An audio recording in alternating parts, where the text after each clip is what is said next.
And so I covered this. So people that are saying that Helen of Troy could not possibly be played by a black woman don't know history. But what is it?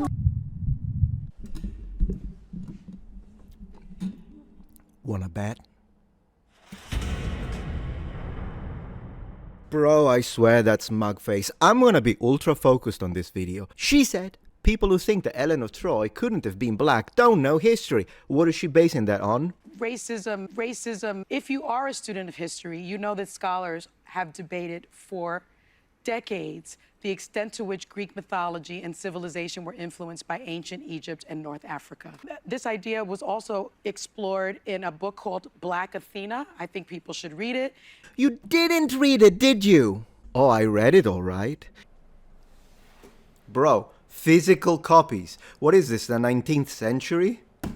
Nolan ruined my life. You see, the book Black Athena is actually a trilogy. 3 books, just like The Lord of the Rings. 3. Fantasy as well. It's another thing in common with The Lord of the Rings. But regardless of that, I own all of them and I've read them all. Differently from you. And guys, the stuff that I found out, because now that I've read it, one thing I know for sure is that she hasn't.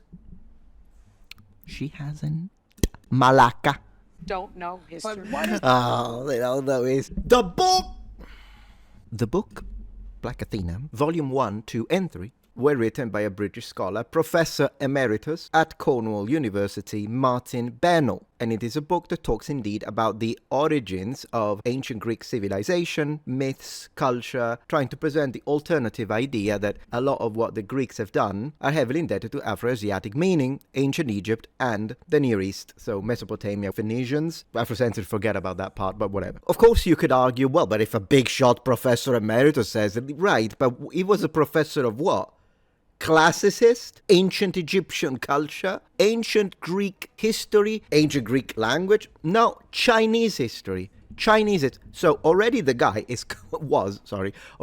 was completely out of his lane, which is one of the reasons why the book has been extremely criticized by people who, out of this field. But regardless, the first thing that we need to understand when we contextualize the book for this clown is the following statement. What the book is doing is actually trying to counter an now obsolete concept of the Aryan origin of the Dorian populations in the Bronze Age. So, there was this outdated view, but then again the book is 40 years old, another thing she doesn't tell you. There was this outdated view whereby it was believed that the Dorian Greeks were actually originally descending from the north, and they were Aryan, Nordic populations that had arrived and civilized the indigenous local populations of Greece, bringing history, culture, mythology, and all the rest. What the book Black Athena was doing, it was simply to try and counter this now rejected notion with the idea of, well, maybe when we are trying to look at the origins of these ancient Greek populations, we shouldn't look north, we should look south, meaning the Mediterranean basin, northern Africa, and the Near East, so Phoenicians and whatnot. That's all the book was doing. Now, was he correct when it comes to rejecting the Aryan origin of the Greeks? Yes. That's wrong. However, he has been completely rejected and debunked when it comes to the alternative southern foundational element when it comes to the Egyptians and the Phoenicians in ancient Greek colony. Because the reality is that since then, once again 40 years, not only we have a massive, much better understanding of the ancient Greek languages that flourish in that area, look at, for example, Linear B, we have found archives that mention the Dorian populations in the Bronze Age in Mycenaean archives. For example, at Pylos, one Linear B tablet,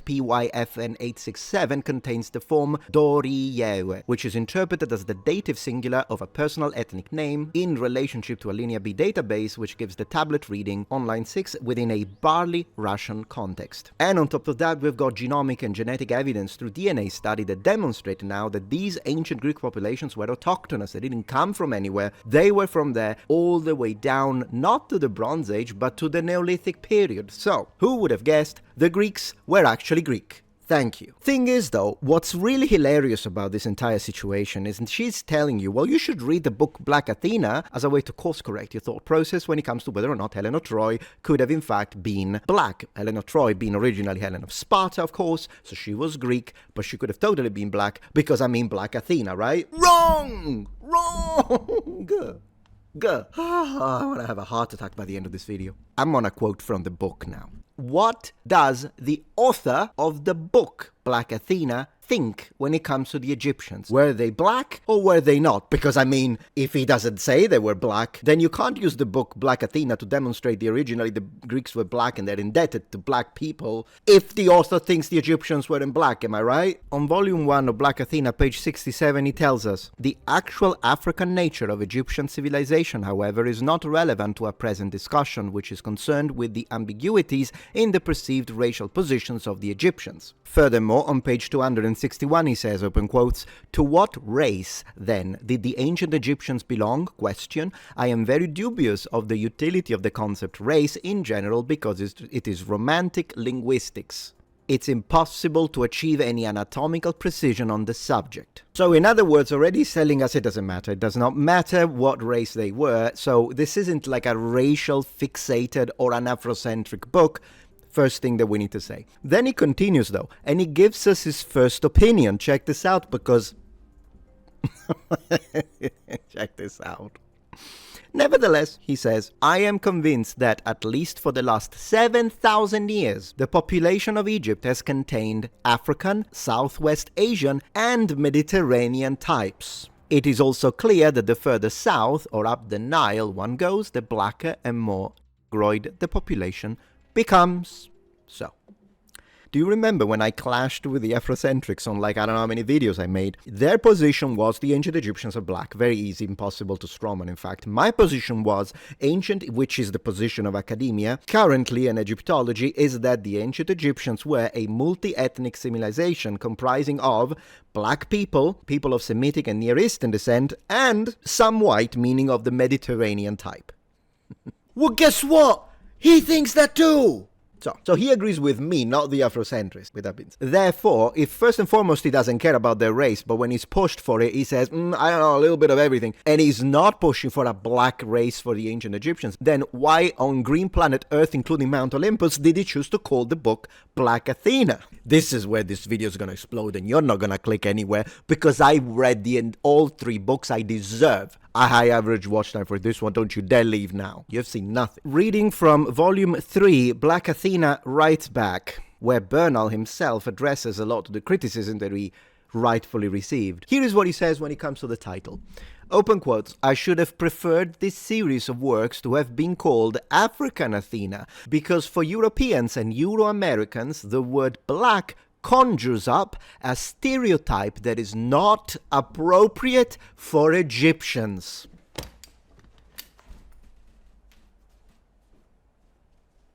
Nooooolan! The author of Black Athena thinks that black in the modern sense is not applicable to the ancient Egyptians. Lady, did you even read it? Did you even read it? You think I'm done? No, I'm not done. I'm not done. I haven't spent a lot. I could have played so many video games playing Heroes of Might and Magic 3, and here I was reading this nonsense. Let's continue. Open quotes again. Hence, I accept that the title Black Athena is in some way misleading, close quotes. This is from the author. Okay. Thus, at this point, if you're not an indoctrinated cultist like her, we have to beg the question. Why, for the love of the 12 Olympians, has he actually chosen to call it Black Athena if he thinks it's not appropriate? We have an answer for that too on volume 3. Volume 3, she hasn't read even volume 1, never mind volume 3. From page 175, Sais was on the frontier of Egypt and Libya, and Herodotus explicitly associated Athena with Libya and such institutions as wrestling among women. Partly because of this association, I did not set out to name my work Egyptian Athena, but preferred something more inclusive, African Athena. As I have said a number of times, although I was the first to propose the title, it was my publisher who insisted on the title Black Athena. The publisher made me do it. The devil made me do it, is what he's saying. So the publisher pushed, and we have this further discussed on a separate interview. It was the publisher who pushed, no bro, you gotta call it Black Athena because it's gonna sell more. It's marketing. But the author regretted it. It was the okay. now that we know this is where everything falls apart. Because when you give this book in the hands of an Afrocentrist or a liar like this one, then what happens is they're going to say, well, it says here that Egypt, for some reason they forget the Semitic section, are foundational in the creation of ancient Greece, and because we believe that the ancient Egyptians were black, therefore everybody was black. It's black people that made Greece. But he doesn't believe that, the author. So what you're doing is disrespecting a dead man and twisting his words, and he works on a clown show like The View, because it's not like any of those at Goldberg. You think she read the books? So they clap like seals. Let me have a drink. I need something stronger than this, though. Mount Olympus and you. Oh, we never read the books, but Marga complains about Nyong'o Odyssey, and here we've got the liar who tells us about Black Athena we never read, so we haven't got a clue. They don't have fact checkers. That's me, I guess. That's me, guys. Like, give me $5,000, The View, because I did what you were supposed to do. Fact check this liar. An imposter. The author is more interested in the cultural influence of ancient Egypt and the Near East, not the racial one. And when it comes to the races that are involved, he only reports positions that are opposite. He tells about the scholars that thought the ancient Egyptians were white, and then he reports the ideas of scholars that thought the ancient Egyptians were black. Only at the end to say, no, I think they were multi-ethnic, but it doesn't matter anyways. There is one section, though, where he says that Herodotus allegedly believed that the ancient Egyptians were black, and that's wrong. He got that one completely wrong. I will debunk it on this video, so do keep watching until the end, because I will finally tell you what Herodotus said, and he did not say the ancient Egyptians were black, and anyone who tells you that does not know ancient Greek. So when you read the book, I'm losing my mind here, the book. If you read the book Black Athena, you're basically reading outdated information that has been completely rendered obsolete by current academia and data analysis. Let me tell you about Herodotus. Let's go. In George Rawlinson's translation, because do remember we are reading a translation, we read Herodotus in Book 2, Chapter 104, does indeed give us a physical description of the Egyptians among other populations, and we read, I myself guessed it to be so, partly because they are dark-skinned and woolly-haired, though that indeed goes for nothing, seeing that other peoples too are such. So first and foremost, notice that he's not saying that the ancient Egyptians were black. He's not using that term, contrary to what the author of Black Athena says. He just describes them as dark-skinned. Now, what term in ancient Greek is being used now to make this description? And it's the following term. What this term means is a dark tan that populations would get as they're exposed to the sun. This is what the correct translation is, because when the ancient Greeks and the Romans want to convey the idea of the phenotypic traits that we normally associate with people of further south in Africa, they use the term Aethiopians, which means burnt face. And as you could read in this very passage, they have been separated. Egyptians and Ethiopians are completely separate from the perspective of the ancient Greeks, and I will give you more sources to solidify this notion. And do remember that when the ancient Greeks use Ethiopians, they actually mean black people. They don't just mean people from the modern era or any specific region. No, they mean the phenotypic trait. And yet they are distinguished from the Egyptians. How can I demonstrate to you without a shadow of doubt that this term that Herodotus is using in fact describing a tan? Well, check this out. From Homer himself, this is Athena using her powers to restore Ulysses' youth. Athena touched him with a golden wand, a well-washed cloak, and a tunic she first of all cast about his breast, and she increased his stature and his youthful bloom. Once more he grew dark of skin, here is the word, same one to describe the ancient Egyptians, and his cheeks filled out, and a beard that was dark grew about his chin. This is in the Odyssey. Let's try and do something that the View has never done ever since their inception. Let's use Occam Razor for a moment. What's more likely, that Athena used her powers to turn old European Greek Ulysses with white skin into a black African and changed his entire ethnicity and race? Is that what we're being told here? Or is it more likely that all they mean by the using of this in his description is that his whiter skin, which oftentimes is associated as a literary device in Greek mythology and storytelling with staying home, because if you're older, you're an old man or you're a noble lady, your skin is whiter because you don't spend much time outside, because you return to your natural complexion. But when you're young and you're a strong man, you spend a lot of time outside, training, working, fighting,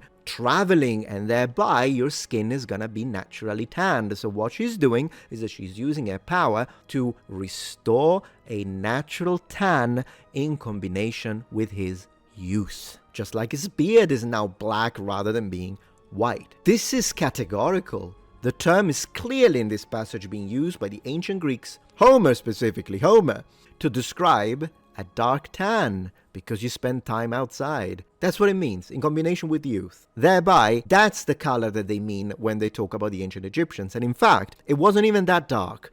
Let me show you. Manilius, from Astronomica, the Ethiopians stain the world and depict a race of men steeped in darkness. No question, these are black Africans. Less sunburnt are the natives of India. The land of Egypt, flooded by the Nile, darkens body more mildly owing to the inundation of its fields. It is a country nearer to us, and its moderate climate imparts a medium tone. Does that sound like a black African to you? Let's continue, I'm not done. Look at what we read in Arrianus. The appearance of the inhabitants is also not very different in India and Ethiopia. The southern Indians are rather more like Ethiopians, as they are black to look on, and their hair is black, only they are not so snub-nosed or woolly-haired as the Ethiopians. The northern Indians are most like the Egyptians physically. Not done. Philostratus the Athenian in Life of Apollonius 6.2 tells us, now the inhabitants of the marshes, for context these are the people that lived in between Egypt and the kingdom of Kush, they're in between. Now the inhabitants of the marshes are not yet fully black, but are half-breeds in matter of color, for they are partly not so black as the Ethiopians, yet partly more so than the Egyptians. So, once again, according to the ancient Greeks, the Egyptians are the lightest-skinned ones among the people who are tanned naturally. In all forms of ancient Egyptian wall painting, funerary art and whatnot, we always see representations of the Egyptians, how they represented themselves and how they distinguished themselves, as we see, for example, in the famous picture of the wall art in the Tomb of Seti I. And we see that, generally speaking, they utilize this kind of brown mixed with red in order to represent their tanned skin, as opposed to the actual black that represents black people from further south in Africa. And what's interesting about this is whenever you see this, you should imagine it to be lighter in period, and I've got an entire study from the University of Florence that demonstrated this, specifically done on these pigments, that shows that they darkened with time, so the original would have been brighter and lighter. Now, when we look at the study in question, you will see that there is a thorough analysis that was conducted in order to represent and try to reconstruct the original colors of the Tomb of Seti I, and you can see that there is a massive difference. For instance, the hair of the queen, which now appear black, were actually blue, and a lot of other instances where we can see that the original color was indeed lighter, which kind of destroys this idea that some Afrocentrics present, where they say, oh, it was actually darker in period, it's just that it fades and it becomes a lighter. Absolutely not. In fact, you don't even need any form of machinery. You could even use your naked eye. Look at this image, look at the color that it is now, but you can still see underneath that there is a much lighter, vibrant color that was the original. But what's interesting about this study is that they did not in fact use the naked eye to determine that the color that we see now in this sort of wall painting, monumental wall painting, is indeed darker than what it was in period, but they used all sorts of scientific machinery and techniques such as X-ray fluorescence, fiber optic reflectance spectroscopy, and in a few areas total reflectance spectroscopy, which provides a molecular data which is useful for the identification of pigments and colorants as they deteriorate or change through time, and in most cases influence with oxygen. And interestingly enough, as you read through this, you will notice that these analyses also included visible induced luminescence, which is a photographic technique which allows the spatial distribution of Egyptian blue, even if the present residuals are not visible to the naked eye. But please, The View, tell us again how, if we don't think Helen of Troy / Sparta was black, oh, we never studied history now, have we? This is, for example, one of the most famous representations where we see the ancient Egyptian on the right, we see the Nubian here, this guy is an Asiatic, and this guy on the left is a Libyan, as we can recognize by the presence of the ostrich feather on his head. So once we have completely removed this idea that the ancient Egyptians were black, and nobody with a brain can argue that the Phoenicians were black, we then have to ask ourselves, then what on earth are you talking about when you say that, oh, due to the fact that there is a certain relevance between the ancient Egyptians, the Phoenicians, and the early inhabitants of Greeks, what makes you say that Helen should be black then? Nobody believes that has any form of training, including the author of the book, Black Athena, as demonstrated. Delete your channel. Well then, what the heck did the ancient Egyptians look like? Well, look at modern Egyptians. It's that simple. It is that simple. What I'm about to say I'm going to prove with reference to 2 genomic studies and DNA analyses that have been provided and professionally conducted, one in 2017 and one as recent as 2025. But when you look at the modern, current population of Egypt, you will find plenty of people that have a very similar color to the way the ancient Egyptians represented themselves.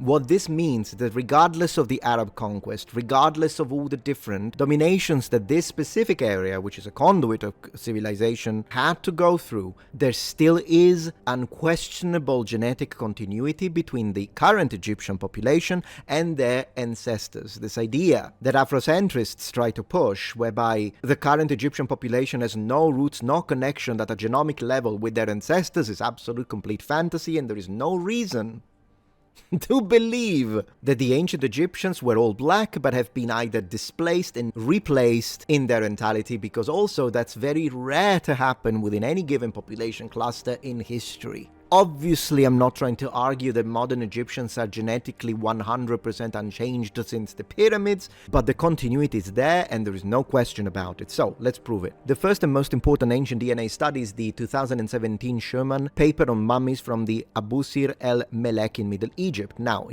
we do have to underline that a lot of these samples belong to the New Kingdom, to the Roman period, so they are relatively recent within the spectrum of about 2,000 years, and clearly they don't give us a representation of what the Egyptians would have looked like 5,000 years ago, that goes without saying. But despite periods of continuous foreign rule, the study found that the local ancient population showed no major genetic shifts across a minimum of 1,300 years up to 2,000. But what's more interesting is the Nature study in 2025, where scientists produced a whole genome of an ancient Egyptian from the Old Kingdom era.